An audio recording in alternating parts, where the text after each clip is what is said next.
गंग गणपते नमः। आप सभी का मेरे चैनल पर बहुत बहुत स्वागत है।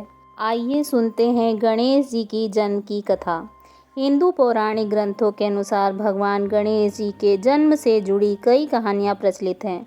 इन्हीं में से एक कहानी यह भी है कि एक बार माता पार्वती को एक आज्ञाकारी पुत्र की आवश्यकता महसूस हुई। बात कुछ ऐसी थी कि माता पार्वती जब भी स्नानगार में स्नान करने जाती तो बाहर किसी शिवगण को पहरे पर बैठा देती। लेकिन दुविधा ये थी कि पहरेदार होने के बाद भी शिवजी स्नानागार में चले जाते थे। किसी भी शिवगण में इतनी हिम्मत न थी कि वो शिवजी की आज्ञा का उल्लंघन कर सकें, और ऐसा एक बार हुआ भी। उस समय माता पार्वती जी को एहसास हुआ कि द्वार पर कोई ऐसा पहरेदार होना चाहिए जो किसी को भी अंदर ना आने दे।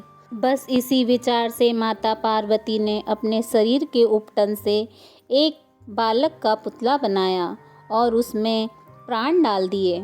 उसे आशीर्वाद देते हुए माता पार्वती जी ने उसे बताया कि तुम मेरे पुत्र हो, मैं स्नानागार में स्नान हेतु जा रही हूँ और जब तक मेरी आज्ञा न हो किसी को भी अंदर मत आने देना।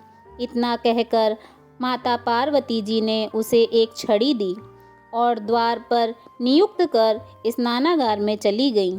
थोड़ी देर बाद शिव जी वहाँ पहुँचे तो गणेश जी ने उन्हें अंदर जाने से रोक लिया।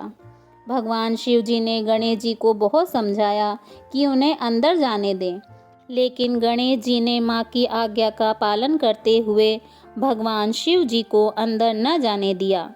यहाँ से बात इतनी बढ़ी कि पहले गणेश जी से युद्ध हेतु शिवगण आए, तब उनसे भी बात न बनी तो सब देवता और उसके बाद स्वयं ब्रह्मा जी और विष्णु जी आए। अंत में सब हार मान गए। तब भगवान शिव जी अत्यंत क्रोधित हो उठे। उन्होंने बालक गणेश का सिर धड़ से अलग कर दिया। इस बात का पता जब माता पार्वती को चला तब वह बहुत क्रोधित हो उठी और उन्होंने कई शक्तियों को प्रकट किया और उन्हें संसार को खत्म कर देने का आदेश दे दिया। ऐसे में चारों ओर हाहाकार मच गया। किसी को कुछ समझ नहीं आ रहा था कि ये सब कैसे रोका जाए। सब ने माँ को मनाने की कोशिश की, परंतु सब व्यर्थ। अंत में नारद जी ने ये उपाय दिया कि माता उमा की स्तुति की जाए, जिससे उनका क्रोध शांत होगा और ये सब रुकेगा। सब ने ऐसा ही किया और पार्वती जी इस बात पर मानी कि उनके पुत्र को पुनः जीवित किया जाए। भगवान शिव जी ने कहा कि उत्तर दिशा में जाओ और जो भी माँ अपने बच्चे की तरफ पीठ करके सो रही हो उस बच्चे का सिर ले आओ।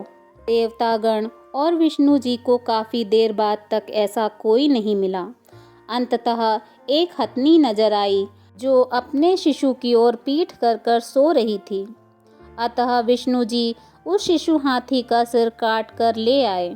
शिव जी ने उसे बालक के धड़ पर रखकर उसे पुनर्जीवित कर दिया। माता पार्वती बालक गणेश को पुनः जीवित देखकर बहुत प्रसन्न हुई और तब सब देवताओं ने बालक गणेश जी को आशीर्वाद दिए। भगवान शिव जी ने उन्हें आशीर्वाद दिया कि किसी भी मांगलिक कार्य की शुरुआत अगर गणेश पूजा से होती है तो वह अवश्य सफल होगा।